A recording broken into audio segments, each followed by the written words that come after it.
I'm going to bring it for next to me. Ladies and gentlemen, this is a fresh face on the comedy scene. He's been getting laughs here very often. Let's hear it for Josh Gandee.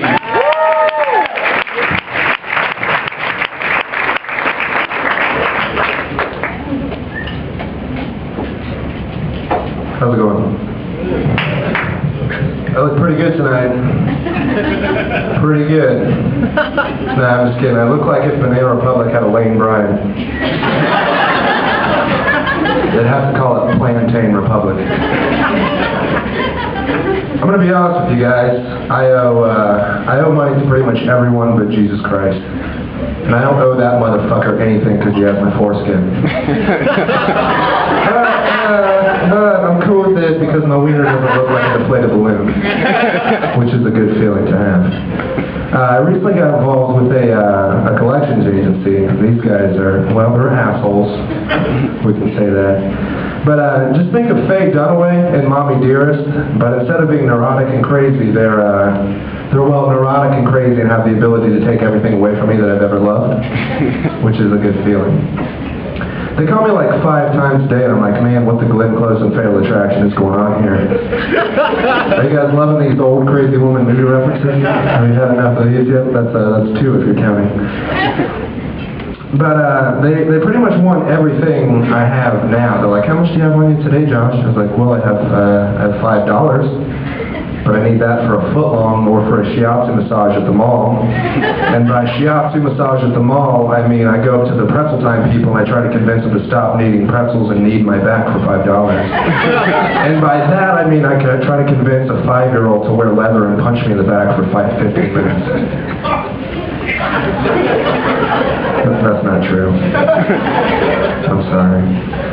But they're like, we don't want to sound rude or threatening, but we're going to get this by all means possible. And I'm like, man, what the Glenn Close and 101 Dalmatians is going on here? But I'm like, man, even rapists are more polite when they get what they want. It's like, I don't want to be rude or threatening, but I do have an erection and you're alone in an alley. So we're going to make this transaction. So basically what I'm saying is pay your bills unless you want to deal with Kathy Bates from Misery. You didn't think I threw the 4th one at you, did you? I was watching The Dating Game on Game Show Network the other day, and there's basically a lot of horse shit questions on there, and I was like, man, if I ever alive in the 60s and I were on that, I'd probably get thrown one of those horseshit questions as well. I'm just like, Joshua, if I were a box of popcorn, what would you do to me? And I'd be like, well, Margaret, I'd of course do the obvious and cut a hole at the bottom of you and place my wiener inside. After applying copious amounts of butter for lubrication, because I like to play it safe.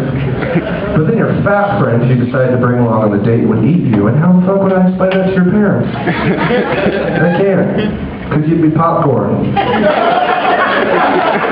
that's even weirder. I was thinking about the second coming of Christ and how that hasn't happened yet. It's kind of like one of those deadbeat dads who tells his kids he's going to go out for a pack of smokes and then never shows back up. Man, Dad's been gone a long time. Yeah, it's been like 2,000 years. I don't know if he's ever going to come back. I'm thinking maybe he hasn't come back because he owes so much in child support. He'd also be a terrible lifeguard.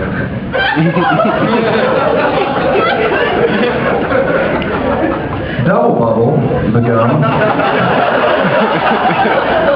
is a lot like sperm. It's fun and it brings life to a lot of people. And then it dies in 5 minutes, which is very depressing as a 17-year-old visiting the pool. That's not even a joke, I just still go to the pool when I was 17. My girlfriend recently left me because of the crabs I got in Myrtle Beach. Hermit crabs, sicko. She didn't like taking care of them while I was at work. But the real joke here is how low maintenance hermit crabs are. And I have no idea why she left me.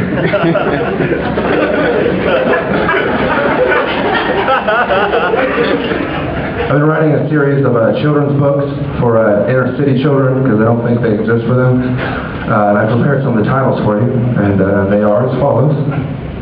Hop on Pop and Get the Belt Again.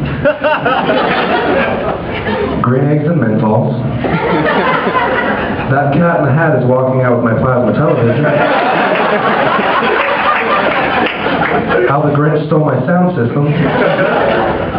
Oh, the places you can get arrested. And my personal favorite, one fish, two fish, red fish, there's a dead hobo outside of the IHOP. Speaking of IHOP, I worked at a restaurant for a while and I brought this relatively hickish looking man his food and I said, bon appetit. And he said, what the fuck you say to me, boy? I said, bon appetit, it's French for have a nice meal. And he goes, yeah, and it's American for you ain't from here, is you? And I said, yes, sir, and that's American for please don't count my vote. But I'm going to leave you guys on this one. I hope I make enough money one day to build a house. And I'm going to have the contractors put a room in my house, a guest room where only David Copperfield could sleep. That way, on the rare chance that I'm ever on cribs, I can say this is where the magic happens. It's fucking me! And then I'm going to have them put a shed in the backyard where only Chris Angel can sleep. And I'll call that my tool shed. And fucking being back too! Thank you guys, my name is Joshua Gandee.